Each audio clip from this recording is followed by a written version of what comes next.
Back to news.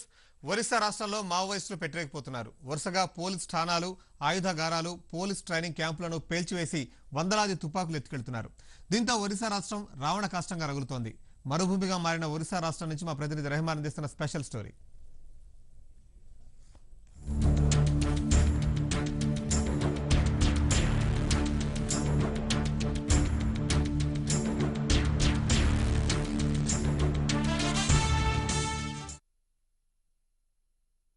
ఒరిస్సాలోని Ganjam, నయాగర్ జిల్లాల్లోని నయాగర్, ధన్పల్, నయోగా, Mayapur, తిరాసింగ్, gallery ప్రాంత police స్టేషన్లను మావోయిస్టులు ఒకరోజులోనే పేల్చివేశారు. నయాగర్ పోలీస్ ట్రైనింగ్ స్కూల్ నుంచి భారీగా ఆయుధాలెత్తికెళ్లారు. అడ్డొచ్చిన 15 మంది పోలీసుల్ని హతమార్చారు. పోలీసులు ఆదమర్చి ఉన్న సమయంలో మెరుపుదాడి చేసి గెరిల్లా యుద్ధతంత్రాన్ని చాటారు. రాత్రి సమయం కావటంతో తక్కువ మంది పోలీస్ సిబ్బంది ఉండటం మావోయిస్టులకు కలిసొచ్చింది.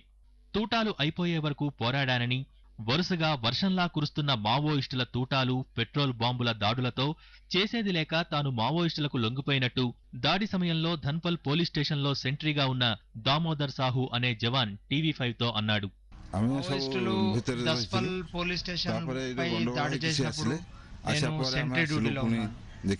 నాకు చేతనైన మేరకు నేను ప్రతిఘటించాను. తుపాకీ పడేసి లొంగిపోయాను. నన్ను వాళ్ళు ప్రాణాలతో వదిలిపెట్టారు.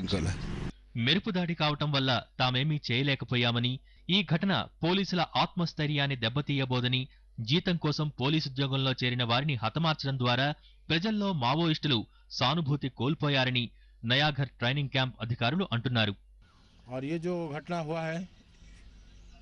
నయాగర్ పోలీస్ స్టేషన్ పై అలాగే ట్రైనింగ్ స్కూల్ పై మావోయిస్టులు మూకుమ్మడిగా దాడి చేశారు. జీతాల కోసం పనిచేసే పోలీసులను ప్రాణాలు తీశారు. దీని ద్వారా వాళ్ళు ప్రజల్లో సానుభూతి కోల్పోతారు. మేము ఇంకా ఇంటెలిజెన్స్ పెంచి ఒరిస్సా రాష్ట్రంలో వరుస పోలీస్ ఠాణాల పేల్చివేతతో పోలీసులకు రక్షణ కరువైంది. 20 మంది వరకు పోలీసులు చనిపోవటంతో పోలీస్ వర్గాల్లో ఆత్మస్థైర్యం నింపే